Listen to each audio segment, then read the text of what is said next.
Nous sommes dans l'enceinte du Palais des Sports du stade du 28 septembre, une salle presque rétablie grâce aux travaux entrepris il y a quelques semaines par la Fédération guinéenne de basketball.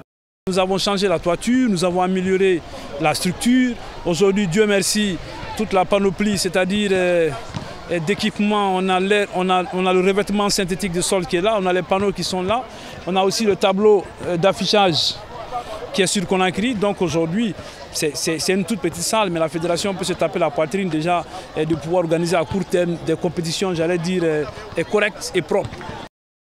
Les travaux de réfection du Palais des Sports ont poussé les autorités de la FEGI Basket à interrompre le championnat national depuis avril dernier. Bon, le championnat a été arrêté, c'est un choix qui était très difficile, mais il fallait le faire parce que, la saison pluvieuse, la saison des pluies avait commencé. Vous savez que Conakry a une forte pluviométrie sur Conakry et c'était très dangereux pour nos athlètes de les faire jouer sur les blue zones.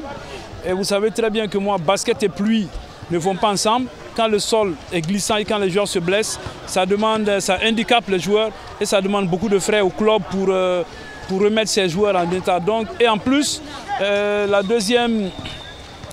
deuxième problème, c'est que la Guinée n'avait pas du tout de salle. On avait une salle totalement lugubre, une salle délabrée. Donc aujourd'hui, nous refusons, tant que nous n'avons pas les moyens complets ou des partenaires ou des sponsors prêts à nous accompagner de façon claire, nous ne nous hasardons pas à nous inscrire et à aller faire pied de figuration à l'étranger.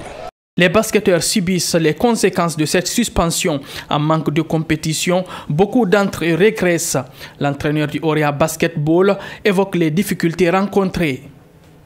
À ce jour, on a énormément de difficultés parce que le championnat est arrêté. Et ça, c'est dû parce qu'il n'y a pas de salle adéquate pour abriter le championnat. On avait commencé à la Blue Zone, mais l'organisation a démontré que vraiment ce n'était pas une installation où il fallait vraiment jouer au basketball. Donc ils ont jugé nécessaire d'attendre de rénover la salle. Et vous voyez derrière les jeunes qui s'entraînent, chaque soir le terrain est plein de monde parce qu'il n'y a pas de terrain. C'est vrai qu'il y a les installations de Blue Zone, mais ça ne suffit pas. Les gens ont envie de s'entraîner parce que quand il n'y a pas d'activité, quand il n'y a pas de championnat, ça casse tout le rythme. Vous voyez? Donc ce sont ces énormes difficultés que nous avons actuellement. Même nous, le Orea, on a un peu de mal à reprendre les entraînements. Parce que notre terrain sur lequel on a l'habitude de s'entraîner est aussi en rénovation avec le concours de la fédération.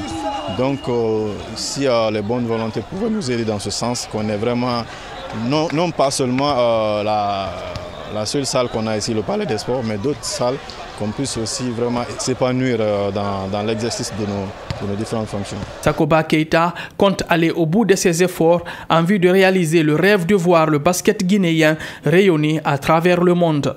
À très court terme, que les institutions publiques qui détiennent de l'argent public viennent au secours pour prendre en charge les sports demain. Même le football, comme cela se passe dans tous les autres pays. C'est trop facile que des gens qui ont entièrement des subventions, qui ont des moyens, mais qui refusent du tout de jouer leur rôle.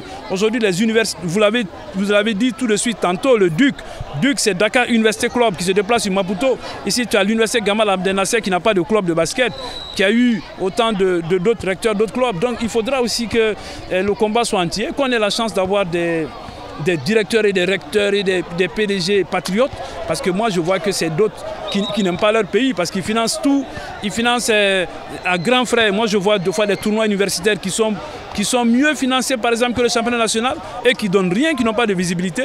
Pourtant on leur demande simplement de faire un club et d'entretenir les meilleurs joueurs et ça pourra rendre service au pays puisqu'on pourra former une nouvelle élite qui pourra nous représenter. Et donc le combat il est aussi à ce niveau. Il faudra qu'il y ait de très grands passionnés, des directeurs et autres qui font des clubs, ça ne coûte pas grand chose et c'est mieux structuré et ils ont plus de moyens, ça nous permet d'avoir un championnat correct. Le président de la Fédération guinéenne de basket appelle toutes les personnes de bonne volonté à joindre leur aide et appui aux efforts de sa fédération. Dire un peu à tout le monde, au gouvernement, c'est-à-dire de penser à ces autres disciplines qui sont laissées pour compte. Et c'est ensemble qu'on va réussir. Le football seul ne pourra jamais réussir comme on le souhaite. Tu as aujourd'hui le basket, tu as le handball qui ne demande pas de grands moyens, un peu de moyens, et surtout créer beaucoup beaucoup d'infrastructures pour ces clubs-là, et surtout aux sociétés minières qui s'installent pêle-mêle, mais qui n'ont aucun impact sur le développement de ces sports. Je disais tantôt à d'autres médias, aujourd'hui quand tu vas en Angola, c'est des clubs comme le Petro Atlético de Luanda qui gèrent toute l'Afrique en matière de basketball. Et aujourd'hui, on a des compagnies de cette taille-là sur Conakry. Il faudra qu'ils aident, qu'ils prennent en charge quelques clubs et aider les différentes fédérations et à même à sponsoriser automatiquement d'autres fédérations pour permettre à la jeunesse de développer la jeunesse de Guinée. À quelques mètres du Palais des Sports, 3 terrains en plein air sont aussi en chantier. Une fois achevés, ces terrains devront servir aux séances d'entraînement pour les équipes.